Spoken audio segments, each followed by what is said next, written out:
예, 오늘은 2021년 10월 3일, 음력으로 8월 27일인데요. 어,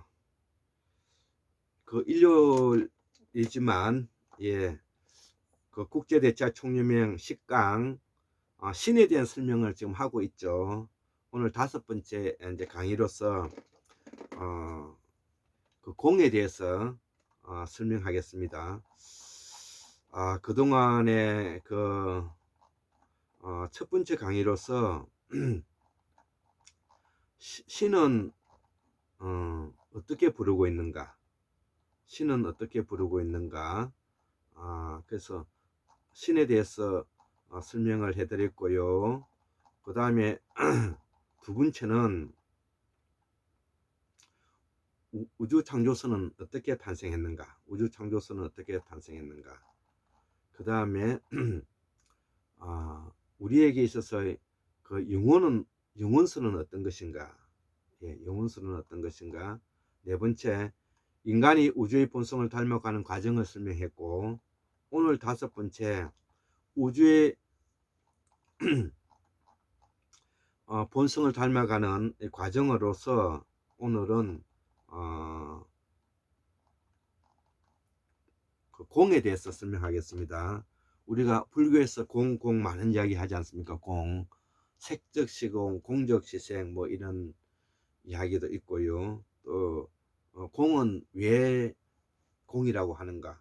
그러면은 비어 있다는 말이냐, 없다는 말이냐, 있긴 있는데 없다는 말이 되는가? 이런 여러 가지 말이 되는데요.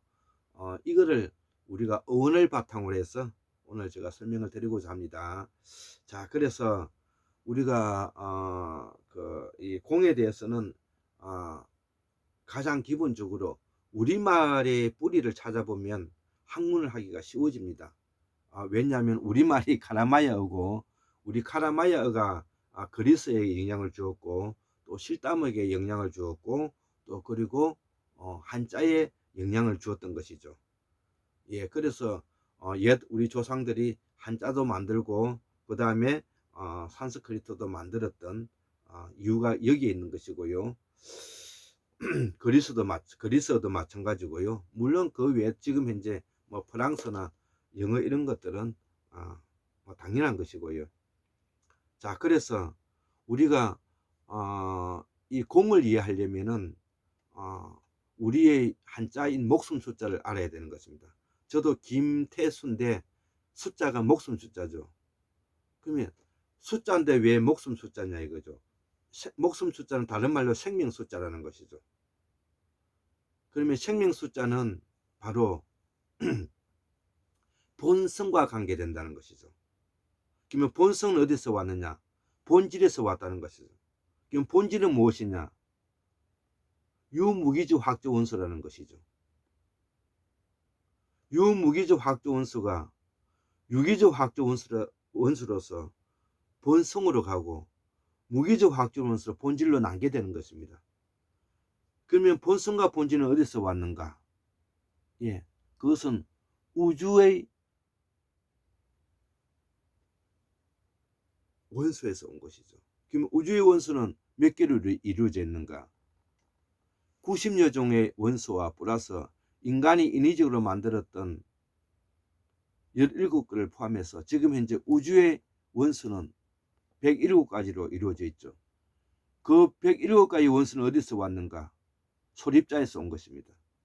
소립자에서는 어디에서 왔는가? 수소에서 왔다.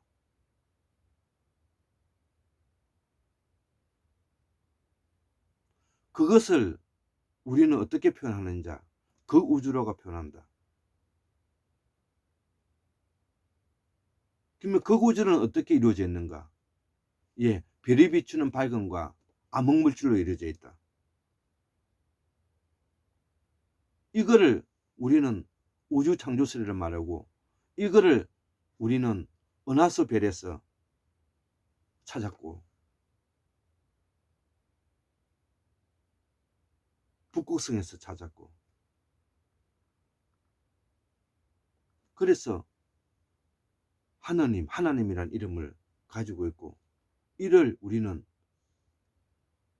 신으로 인격화해서 부르는 것입니다. 그리고 그 신은 신화로서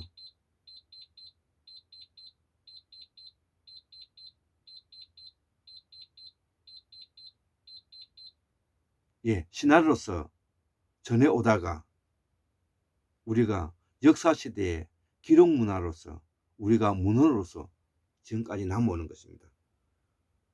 그리고 지금은 과학이 발전해서 분자유전학과, 고고학과, 신화학과, 형질인류학들, 고고학이 발전함으로써 우리 학문의 완성도를 높이게 되는 계기가 되었다. 자, 그렇기 때문에 오늘 그 본성에 대해서, 본질에 대해서 설명할 수 있는 우리와 같은 말 속에서 담겨져 있는 이야기 중에서 수가 나타났다 이거예요. 생명이 나타났다는 겁니다. 산스크리트로 SU 장음, NYA 장음 뒤에 수가 나타났다는 겁니다. 이게 생명이라는 것이죠. 이거를 우리가 한자로 공이라고 말하는 것입니다. 그러면 공은 빌공자잖아요. 그러면 비어있다는 뜻이 아니죠. 생명이 본성이 나타난 부분을 전부 다 포함해서 우리가 공이라고 표현하는 것입니다. 자, 그래서 수나타는 뜻은 생명의 근원초로 우주의 본성으로 돌아간다. 이는 무상하며 공은 원래의 본성으로 돌아가고픈 것이어서 거시오는 물질이다. 제가 예를 들어 드리겠습니다. 우리가 할아버지 할머님도 연세가 들었지만 할아버지 할머님이 가장 좋았을 때가 언제냐고 물어보면 이 팔청충 낭낭 18세를 가장 좋아합니다.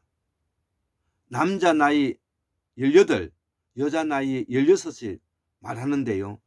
그때가 인간으로서 가장 아름답고 활동적이고 가장 건강하고 가장 꽃피우는 시기인 것입니다.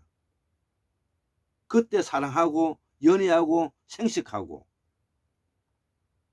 하는 그 시기이기 때문에 그때의 추억을 우리가 자기의 본성으로 돌아가고 싶은 것. 인간은 늙어도 나이가 들어도 원래 16, 18세의 나이 낭낭 18세 인 시기로 되돌아가고 싶은 것입니다. 자, 그래서 골장의학에서 육신통의 교란 상태를 결정하는 것은 영이죠. 우리가 몸을 육신통이라 그러지 않습니까? 그 육신통은 바로 생식마음과 감정마음과 이성마음과 추상마음으로 이루어져 있다 그랬죠. 교란 상태를 결정하는 것은 영이 한다는 것을. 그러면 영은 무엇이냐? 우리가 존재를 인지하고 깨닫는 마음이라는 것입니다. 이 인간만이 가지고 있는 유일무이할 수 있는 부분이 있는 것이죠. 다른 생명체도 영이 있다고 느껴지지만 우리는 그 영을 우리가 그들이 아니기 때문에 우리가 뭐라고 단정할 수는 없죠. 그러나 생명체는 모두 다 영을 가지고 있다는 것은 저는 부인하기 어렵다는 것이죠. 왜냐? 나팔꽃도 햇볕을 쫓아서 눈이 없지만 감각으로 찾아가지 않습니까? 작은 나무는 큰 나무 숲을 비집고 살아나기 위해서 빨리 자라지 않습니까?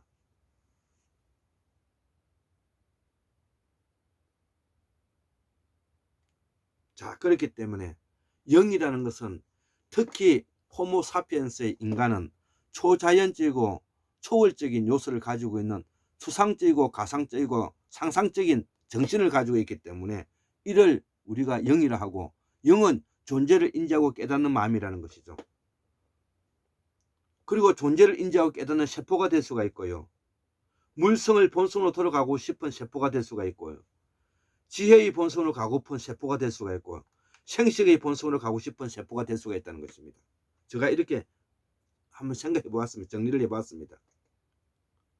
그리고 한의학에서는 마음을 자기의 원래의 존재를 인지하고 깨닫는 마음, 기독교 예수교의 적용을 해보면 종교인들은 도구마적 요소를 가지고 있고 절대적 진리를 전제로 한 학문이지 않습니까? 그래서 릴리전이라는 것은 앞에서도 설명했지만 말고삐를 얽으면서 그것을 끌고 간다는 뜻을 담고 있다는 것이죠. 그렇기 때문에 그 종교인들은 존재를 인지하고 깨닫는 예수인들이, 기독교인들의 그런 세계관이 있는 것입니다. 예를 들면은 하나님의 독생자인 예수 그리스도로서 기름 부은 자로서 절대적 인격체를 갖추고 하나님이 대신하여 영과 혼을 부여받은 사람, 여기에 대해서 존재를 인지하고 깨닫는 마음을 가진 사람을 우리가 기독교인이라고 부르지 않습니까? 기독교인은 사도 바울이 만든 종교인 것이고요. 예수교는 예수의 삶을, 행적을 따라가고자 하는 종교인 것입니다. 자, 그래서 이는 수수만 년 인간이 자연과 투쟁한 진화 과정의 흔적이다. 진화는 생명이다. 진화는 원래의 생명체에 돌아가고자 하는 본성이 있고 진화는 생명체의 변화 과정이다. 생명의 본성은 영생이다. 자, 그래서 이 파충류의 뇌가 있죠. 파충류의 뇌가 있고 포유류의 뇌가 있고 인간의 뇌가 있고 또 하나 더 만드는 것이 이제 영혼의 뇌가 있는데, 그래서 파충류의 뇌와 만나면 영생이 되고 포유류의 뇌와 만나면 영성이 되며 인간의 뇌와 만나면 영혼이 되고 영혼의 뇌와 만나면 하나님의 자리로 돌아간다. 예, 이것을 제가 이렇게 좀 설명하면은 좀 어렵지만 이거를 직접 뭐냐면은 부연 설명을 하면서 하면은 어렵지가 않습니다. 그러나 일단 글을 올려 놓겠습니다. 그리고 하나님의 뇌가 있는 것이다. 이를 우리는 하나님의 뇌가 아니라 하나님의 마음이죠. 마음. 예. 하나님의 뇌라고 말하면 안 됩니다. 하나님의 마음입니다. 마음. 이를 우리는 영혼, 영생, 영이라고 하고 이를 두고 인간은 죽음 이후를 가정하게 되었다. 이를 우리는 불교에서 공이라 하고 실다문어 수나타라고 하고 생명의 근원처로 우주의 본성으로 돌아간다. 이는 무성하며 공은 원래의 본성으로 돌아가고픈 것이어서 그 시원한 물질이다. 예, 소립자로 돌아간다는 것이죠. 우리가 흙으로 돌아간다는 말과 같은 것입니다.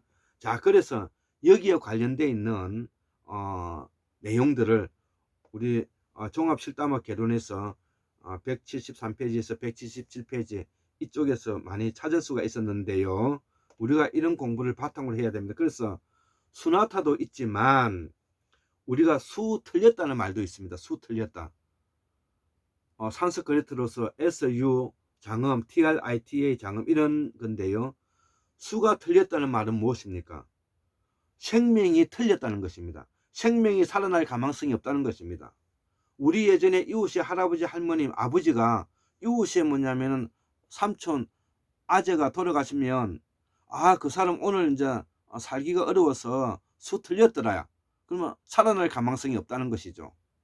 이처럼 우리의 말 수수만 년 동안에 내려오는 말이 실담어에도 한자에도 그리스에도 박혀 있는 것입니다. 대표적으로 우리가 라틴어에 박혀 있는 것이 뭐냐면 마음이지 않습니까? 내 마음이 네 마음이다. 니라는 것이 뭡니까? 꼭대기. 리사근칼 때, 이사근칼 때, 리, 깜이라는 뜻입니다. 깜, 니. 니라는 것은 상대편을 존중한다는 말이 높은 것이 포함되어 있거든요. 내 마음이 네 마음이다. 내 마음이 너를 존중하는 마음이 된다는 이런 뜻이 되는 거거든요.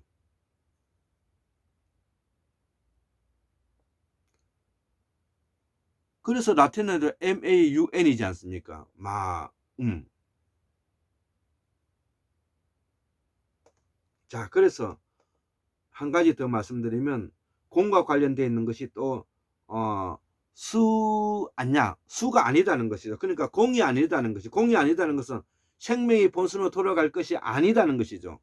생명이 본선으로 들어가지 않으니까 어떤 현상이 일어나냐? 바로 공공이 되고 공허가 되고 공무가 된다는 것입니다. 생명이 원래의 본선으로 돌아가고자 하는 것이 없는 단계, 그게 공무, 허전하다, 공허.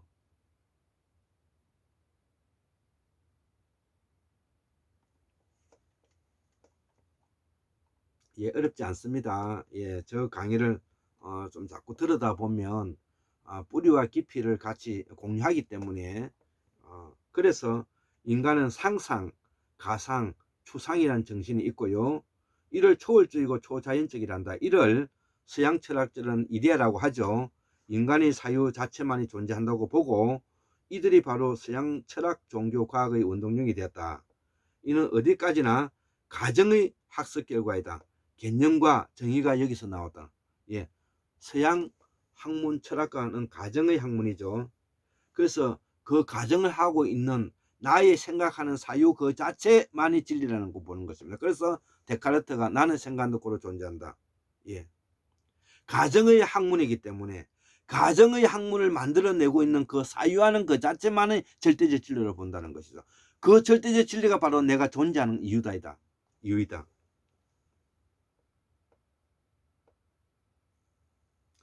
예수교에서 말하는 원죄는 영혼과 관계가 되어 있고 불교의 고뇌는 영성과 관계되어 있고 만물의 철학적 종교적 고민은 영성과 관계되어 있다는 것이죠. 이 모두는 세포의 교란에서 만들어진다. 이것이 병이다. 이러한 세포의 교란이 오게 되면 병이 되는 것이죠. 그 병은 바로 세포의 교란에서 온다는 것이고 그 세포의 교란이 안에서 뭉치게 되면 우리가 뭉쳤다는 말을 쓰는 것이고 그거를 한자로 말하면은 그것이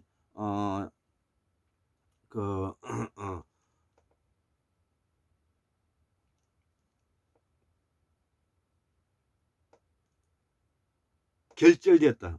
생각이 왜 안 나지? 결절되었다. 예. 그 다음에 신경까지 엉키게 되면 엉킴이란 말을 쓰죠. 우리말로 뭉쳤다는 말이죠. 예, 이것이 넓게 퍼져 있으면 넓을즉 적이 사였다 그러죠. 한의학에서는. 예.